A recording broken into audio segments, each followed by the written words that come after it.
Good evening, all. First of all, let me thank Resonance for providing such a beautiful platform and sharing the dice with such a learned and experienced industrial stakeholders. As a, and I'm always happy to be part of this conference of Resonance because Negi Saab is always my mentor. I joined with him only in the first when I joined GAIL, and always see him such an enthusiastic at such an age. And it feel me proud that yes, I was a part of and learned something from him.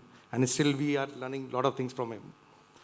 So let me start. I've been given a topic for policy regulators in this with regard to the LNG development in the market. Trian Saab had already spoken some of the things, but still I would like to be brief and cover the things. So already, you know, in the morning session, I think a lot of industry were there from the LNG sector, heavyweights were there, they must have spoken this. So India is already the third largest energy consumer in the world. And if you see the total energy consumption basket of India, around 936 million tons of equivalent of oil energy consumption. Still we are dependent more on the coal and the oil, which is almost consuming around 83% of that part. And gas is just at 5.8% of this. The vision of the government is around 15% by 2030, which is really a big task, challenging task. And to convert that, you have to have a consumption which is presently 200 MMSCMD to go beyond 500 MMSCMD. So just talking to that, you can see the graph, what is LNG is being consumed in India, natural gas, which is 199 MMSCMD was the consumption in the financial year 25, this one. So you can see that it is a continual growth. When there was a COVID period, there was some dip in that. But now this is a continuously growing, and it has almost touched more than 200 MMSCMD is being consumed nowadays. And if you see what is the consumption, the below part 98 MMSCMD is the domestic gas which is being produced in India, and balance is the import. So you can say that 51 to 52% is the LNG which is being imported, and balance is the domestic gas production. And of that also, if you see the sectorial picture, the maximum is by the fertilizers. Next is which is almost 56 MMSCMD, that's almost 29-30%. And CGD sector is almost consuming 21%. And this is the sector which is fast growing up and is catching up sector. And one of the most promising sector where the future growth is seen. So if you see the future, the 30%, 15% mix, if you really want to reach, I've just taken an extract from the KPMG report, which says that by 2030, if the business goes as usual without any ups and downs, the estimated production could be around 380 MMSCMD of gas it is there. And further to increase that up to 500, we have to see some innovative things where we can really see LNG growth. And some of the sectors are, one is the LNG as a transport fuel, tri-generation, some innovative things for further to steel sector, another thing we have to convert them so that the growth can be further escalated so that really we actually achieve that 500 plus of the growth. So let me talk about LNG as a transport fuel. Little bit already has been spoken by Trian sir. In this, if you really see the Indian this pollution, the transport sector is the third largest pollutant after power and industries. And of that also, if you really see the further breakup on the right hand side, the transport sector, the maximum of the pollution is by the road sector, which is around 70%. And further breaking that also, the heavy duty vehicles, the HDVs and the MDVs, constitute further 70% of the pollution. So this is one of the areas where you can really reduce the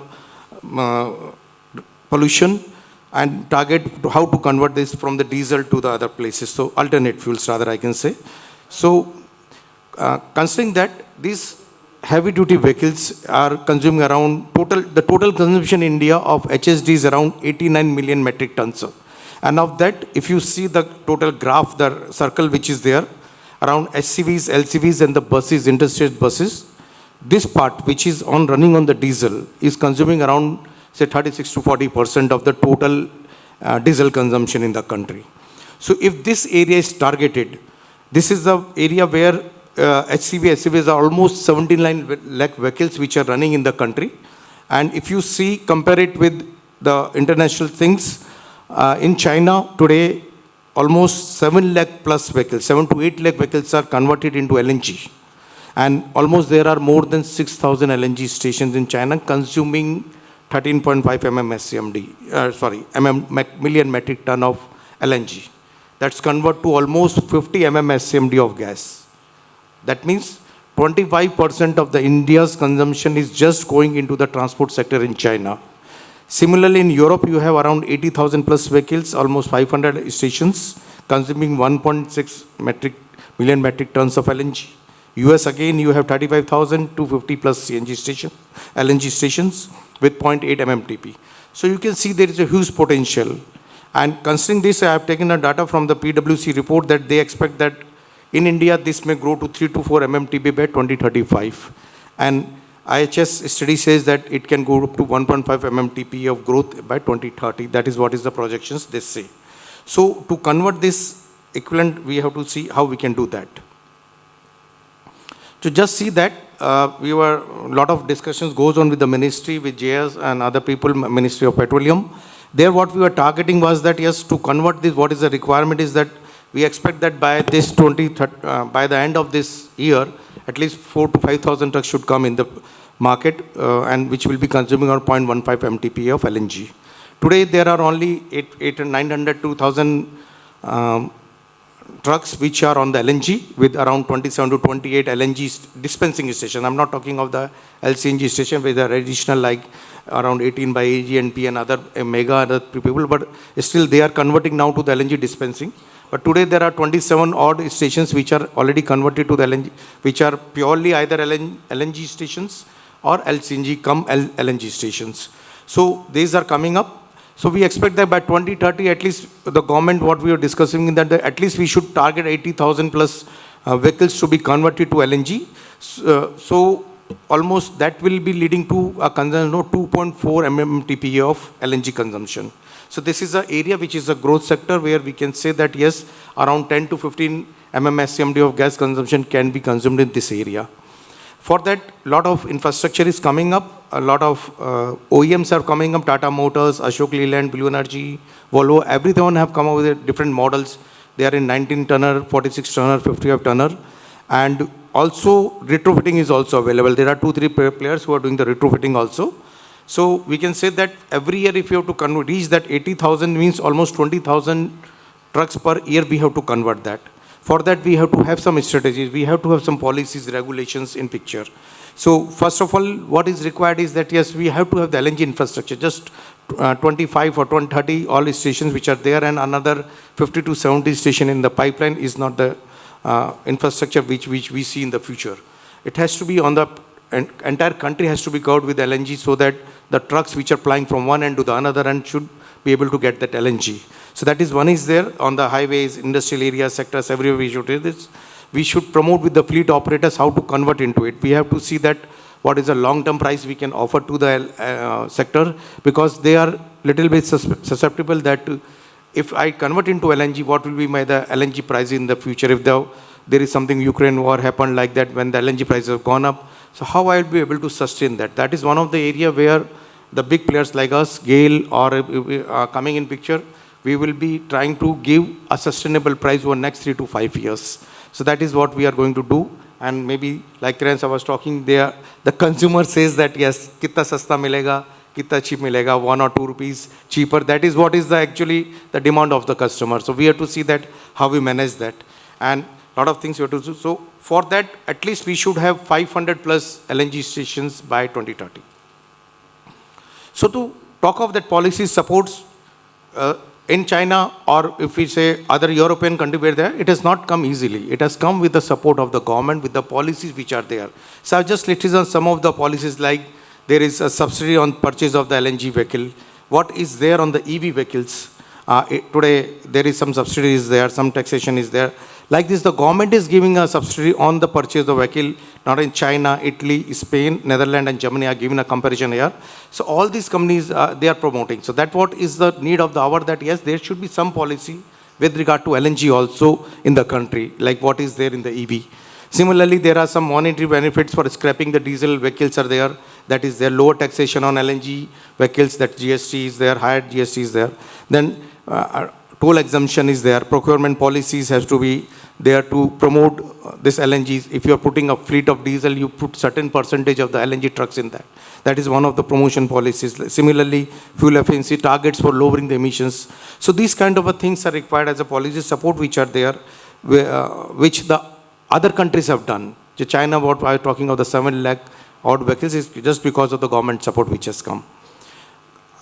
Talking of India also, a draft scheme was published, it was circulated for the comment of the various companies by the government in August 24, wherein they were talking of converting 1/3 of the fleet into the LNG vehicles.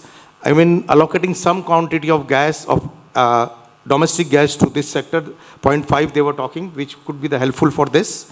And again, allowing boil off to be to the authorized CGD entity as APM price, and again establishing SSLNG or the bio-LNG to promote this, and also advising the OMCs to have that promotion schemes, preferential transport contracts and this.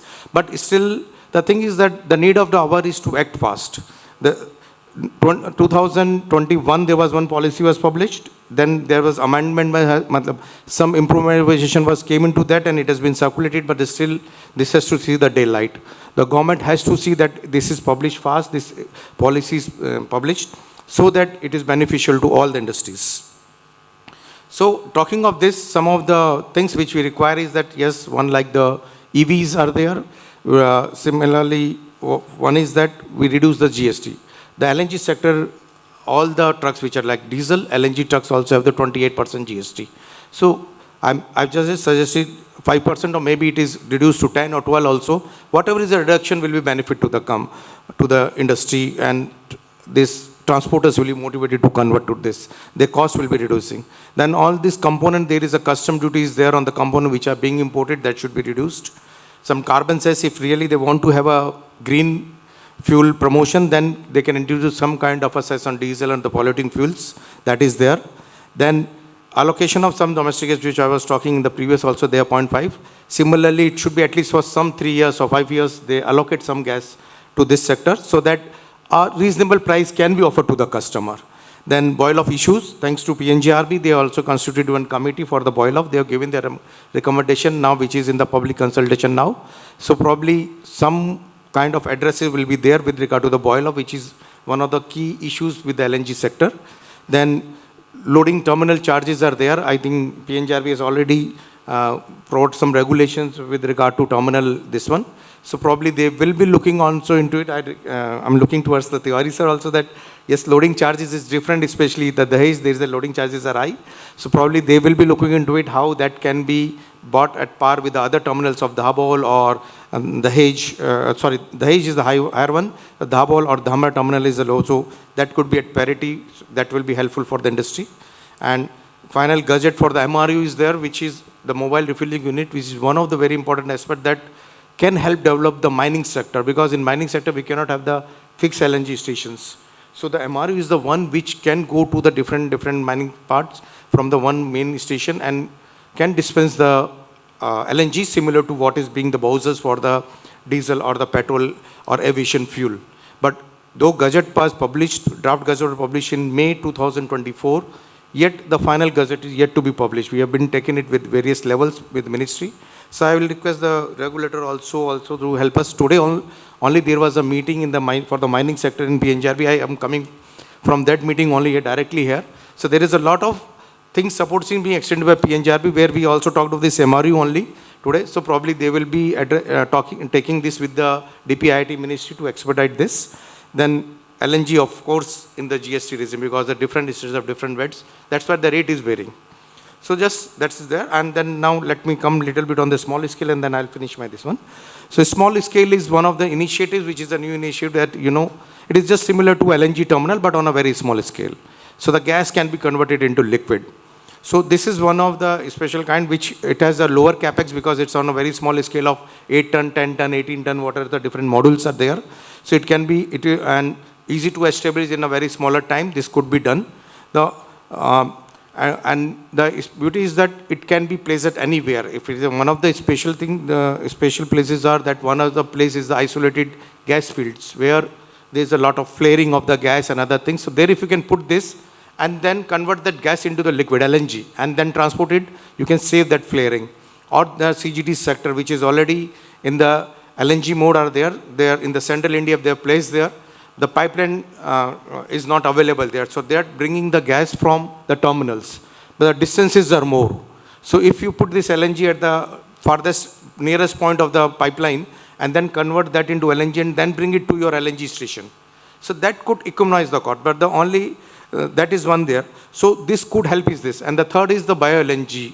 Means on the CGD, the CBG plants are there. So that is where we can put this station. So this is a value chain which everyone knows probably from the gas industry. So I'll skip that.